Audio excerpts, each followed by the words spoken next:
আসসালামু আলাইকুম এভরিওয়ান। আমাদের সালাউদ্দিন সাহেব বলতেছিলেন যে ইমোশনে দেশ চলে না, দেশ চলে সংবিধানে। ভাই, এই ইমোশনের কারণেই কিন্তু দেশটা স্বাধীন হয়েছে। ইমোশনের কারণে কিন্তু গণ অভ্যুত্থান ৫২, ১৯৭১-এর যুদ্ধ সবকিছুই কিন্তু ইমোশনের কারণে হয়েছে। ইমোশনের কারণে ৭ বছরের ছেলেবেলে অস্ত্র হাতে কিন্তু ১৯৭১ সালে যুদ্ধ করছে।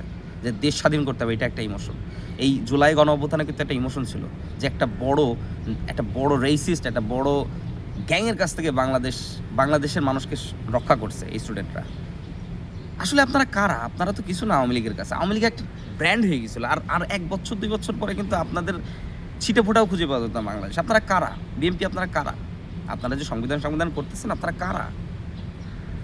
আওয়ামী লীগের মতো একটা গ্যাং, একটা বড় দল, যে দলটা বাংলাদেশকে অলরেডি কব্জা করেছিল, তাদেরকে যদি তাড়াইতে পারে, আপনারা কিন্তু কিছু না।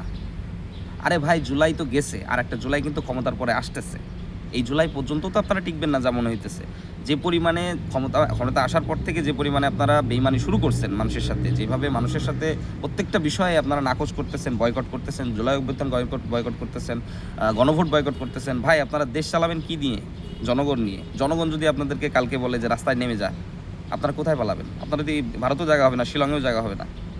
আওয়ামী লীগের আমি মানলাম, আওয়ামী লীগের সাপোর্ট জানোয়ার, আপনারা তো তার থেকে কাফের, আপনারা তো মানুষের বাচ্চাও না। আর এদের যারা সাপোর্টার আছে, ভাই তোরা কি মানুষ? আজকে এই জুলাই গণ অভ্যুত্থান না হইলে কিন্তু এই কেচকি গেট খুলে আর ওই বালির ট্রাক সরায়ে কোথ থেকে বের হয়ে গণ অভ্যুত্থান আর ওই সংবিধানের কথা বলতে পারতেন না। সংবিধান সংবিধান করে চিল্লাইতেছেন, সারা জীবন থেকে কেচকি গেট খুলে বের হইতে পারেন নাই। কি করছেন আপনারা সারা জীবন থেকে? আওয়ামী লীগের যারা সাপোর্টার আছে তারাও তো আমি জানি যে তারা কি।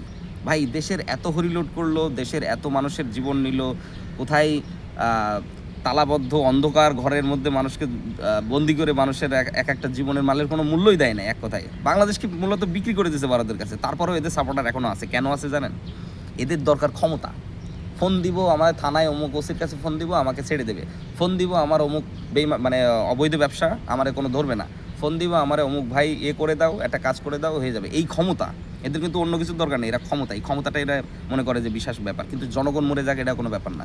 আর বাংলাদেশের মানুষ হচ্ছে কি এমন দুর্নীতিবাজ, তাদের দুর্নীতি নিয়ে সমস্যা না, সমস্যা হচ্ছে আমি কেন ওই দুর্নীতিটা করতে পারতেছি না। তাদের দুঃখ হচ্ছে কি ও দুর্নীতি করতেছে, ওটা আমার সমস্যা, কারণ আমি ওইটা করতে পারতেছি না, আমারও করার দরকার, তাইলে আমি হ্যাপি।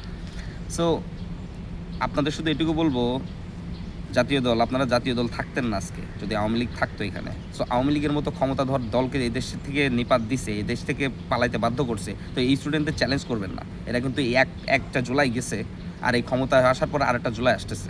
তো এই ২-৩ মাসের পর কিন্তু আপনাদের এই জুলাইতেও যদি জনগণ রাস্তায় নামে, আপনারা কিন্তু পার পাবেন না, কোথাও পালাইতে পারবেন না। জনগণের মুখ ফিরাবেন, জনগণ মুখ ফিরিয়ে নেবে আপনাদের কাছ থেকে, আপনাদের যাওয়ার জায়গা থাকবে না, কারণ আপনারা কোনো চ্যাটের ভালো না, এটা শিওর। সো আর মানুষ, এই দেশে মানুষ এখন আর মৃত্যুকে ভয় পায় না। বাংলাদেশের মতো জায়গায় মানুষ মরে কখন সে নিজেও জানে না। রাস্তায় চলতে চলতে একটা ইট পড়ে মারা যায়, একটা গাড়ি এসে মেরে দিয়ে যায়, লঞ্চে যাইতেছে লঞ্চে পিষে দিতেছে, বাসে যাইতেছে বাসে ধর্ষণ হইতেছে। বাংলাদেশের মৃত্যুটা একটা অনিবার্য, এবং মৃত্যুটা এতটাই ঠুনকো, এই দেশের মানুষ এখন আর মরতে ভয় পায় না, আর আপনার ধামকিতেও ভয় পাবে না। সো আপনারা চ্যালেঞ্জ করবেন না আমাদের ইয়াং জেনারেশনদের, আমরা কিন্তু যে কোনো কিছু করতে পারি, আর মানুষ সোচ্চার হয়েছে। সো আপনারা এই যে প্রতিনিয়ত বয়কট করতেছেন, জুলাই অভ্যুত্থান বয়কট করতেছেন, আপনারা গণভোট বয়কট করতেছেন, আপনারা কোথায় যে থাকবেন? জুলাই আরও আসতেছে ভাই, আরেকটা জুলাই আসতেছে।